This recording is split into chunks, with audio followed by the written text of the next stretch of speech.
한국의 부동산 비리 게이트, 이른바 대장동 사건 의혹으로 검찰 수사를 받던 유한기 전 성남도시개발공사 개발사업본부장이 극단적인 선택을 했습니다. 그는 대장동 사업을 위한 로비 명목으로 남욱, 정영학 등 민간 사업자로부터 2억 원을 받은 혐의로 구속영장이 청구된 상태였습니다. 유 씨는 유동규 전 성남도시개발공사 기획본부장과 함께 성남시를 대리해서 대장동 민관 합동 개발을 담당한 핵심 인물이죠. 언론 보도에 따르면 이재명 당시 시장과 이 시장의 최측근 정진상 당시 정책실장 등 윗선의 뜻을 받아 대장동 사업을 추진했다고 합니다. 그는 황무성 전 성남도시개발공사 사장을 쫓아내는 데 개입을 했습니다.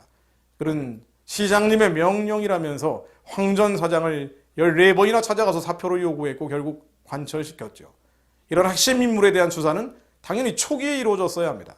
그런데 검찰은 한참이 지난 뒤에 그를 수사했습니다. 수사가 윗선으로 가지 않기 위해 겁만 돌았기 때문입니다. 검찰은 뒤늦게 개인 비리를 걸어서 그에 대한 구속영장을 청구했습니다. 검찰이 초기에 신속하게 수사했으면 그의 죽음을 막았을 수도 있습니다. 이준석 국민의힘 대표는 설계자 1번 플레이어를 두고 주변만 탈탈 털다 보니 이렇게 된 것 아니겠냐고 했습니다. 틀리지 않은 말이죠.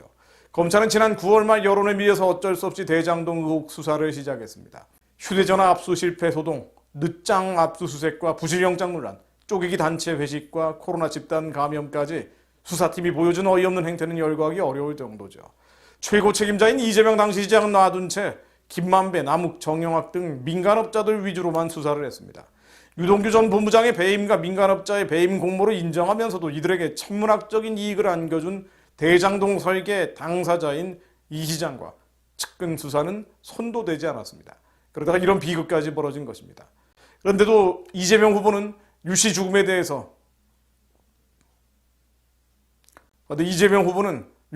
대해서 몸통은 두고 주변만 문제 삼다가 사고가 났다면서 수천억 조사 안 하고 엉뚱한 데 건드려서 참혹한 결과를 만들었다고 했습니다. 다시 한번 적반하장식 언급으로 문제의 본질을 흐리고 있는 것이죠. 대장동 사건을 만든 책임자인 이 후보가 대장동 방지법을 만든다는 것도 마찬가지입니다. 우리가 또한 주목하는 것은 이런 극단적인 시도가 처음이 아니라는 것입니다. 이재명 후보는 지난 10월 국정감사에서 유동규 씨가 체포될 당시에 자살한다고 약을 먹었다고 했습니다. 이 후보를 통해서 이 소식이 처음에 알려진 거죠. 당시 이 후보 측은 유 씨와 계속 연락을 주고받은 것으로 밝혀졌습니다. 유동규 씨는 유한기 씨와 함께 윗선의 실체를 알고 있는 핵심 인물입니다. 핵심 2명이 극단적 선택을 했거나 시도한 것을 우연이라고 할 수는 없습니다. 그 안에서 대체 무슨 일이 벌어지고 있는 것입니까? 사실 대장동 게이트뿐이 아니죠. 문재인 정권 5년 동안 각종 게이트, 이 비리 사건에서 극단적 선택이 끊임없이 이어지고 있습니다. 김기현 국민의힘 원내대표는 10일 자신의 페이스북에 유 전 본부장의 명목을 빈다면서도 문재인 정권 5년 동안 각종 큰 사건에서 사망한 명단을 공개했습니다. 저도 이 명단 보고 깜짝 놀랐는데 이렇게 많았구나. 이렇게 많은 사람들이 죽어나갔구나 하고 말입니다.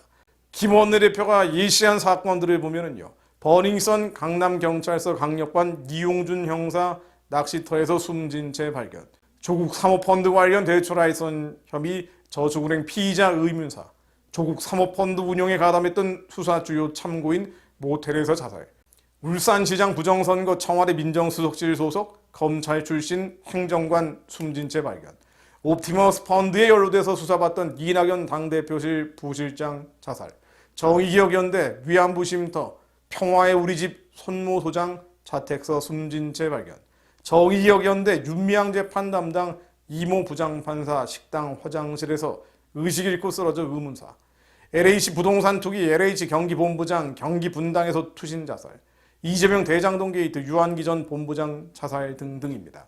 김 원내대표는 문재인 정권 들어서 어림잡아도 이렇게나 많은 비극적인 죽음이 있었다면서 실체적 진실은 온데간데 없고 공교롭게도 주요 인물들의 죽음만이 남은 이 납득하기 어려운 상황을 국민 여러분께서 어떻게 이해할 수 있겠냐라고 반문했습니다. 그러면서 대장동 의혹 특검만이 답이라고 강조했습니다. 참담한 사건들이고 끔찍한 일들입니다. 하나님의 말씀으로 돌아가 봅니다.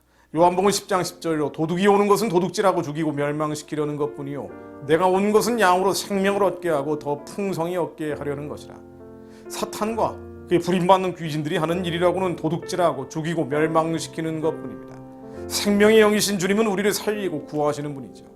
마지막 때 하나님께 쓰임받을 부르심이 있는 대한민국 정치권에 생명이 아니라 죽음이 지옥의 영들이 들끓고 있습니다. 정치권이 아무리 더러운 곳이라고 하지만 대한민국이 건국하고 근대화하고 이 국가적 부흥의 때에는 그 더러운 정치권에도 선한 자들 의인이 있었고, 그것은 미국이나 다른 나라에서도 마찬가지였습니다. 나라가 뜨겁게 부흥하던 시절에는 죽음과 지옥의 영이 아니라 생명의 영이 충만해 있었죠. 북한 체제를 무너뜨리고 선교의 길을 열어서 예수님 오실 길을 예비해야 될 이 민족에 거룩한 지도자들이 세워지기를 기도합니다. 다시 사망이 아니라 생명의 기운으로 가득 차는 그날이 오기를 소원합니다. 차차기 대통령이 될지 아니면 그보다 더 먼 미래의 일이 될지 알 수 없지만 북한의 노예 종족들을 해방하고 구원해줄 이 민족의 모세가 등장할 수 있기를 기도합니다. 사사기 3장 9절로 이스라엘 자손이 여호와께 부르짖으며 여호와께서 이스라엘 자손을 위하여 한 구원자를 세워 그들을 구원하게 하시니 그는 곧 갈렙의 아우 그나스의 아들 운니엘이라. 이스라엘 자손이 여호와께 부르짖으며 여호와께서 그들을 위하여 한 구원자를 세우셨으니 그는 곧 베냐민 사람 게라의 아들 왼손잡이 에웃이라. 하나님, 가련한 자들의 부르짖음에 귀 기울여 주옵소서. 저희도 함께 부르짖사오니 북한을 해방하고 구원해 줄 경건한 자들을 지도자로 세워 주옵소서. 내가 너보다 앞서가서 험한 곳을 평탄하게 하며 논문을 쳐서 부수며 쇠빗장을 꺾고 내게 흑암 중에 보화와 은밀한 곳에 숨은 재물을 주어 내 이름을 부르는 자가 나 여호와 이스라엘의 하나님인 줄을 내가 알게 하리라. 하나님께서 앞장서 주옵소서. 저희를 어린 양 예수만 따르기 원하오니 주님 말씀에 순종케 하시고 순종하는 자들이 주님의 선하고 기쁘고 온전하신 뜻을 분별하여 알고 따르도록 그런 이들이 일어날 수 있게 하옵소서. 저희가 그런 예수의 제자들이 되게 하시고 이 민족에, 이 나라에, 우리의 다음 세대, 미래 세대 가운데 오직 예수 그리스도만을 따라가는 자, 어린 양 예수만 따라가는 자들, 그렇게 주님의 선하고 기쁘고 온전하신 뜻을 이루어가는 자들이 들불처럼 일어나게 하시고 새벽이 실같이 하나님께 쓰임받게 하옵소서. 북한을 열고 예수 오실 길을 예비하며 이방인의 충만한 숫자를 채우며 주님의 오실 길을 예비하는 자들로 하나님 저희를 사용하여 주옵소서. 우리 아이들을 사용하여 주옵소서. 예수 그리스도 이름으로 기도드립니다. 아멘.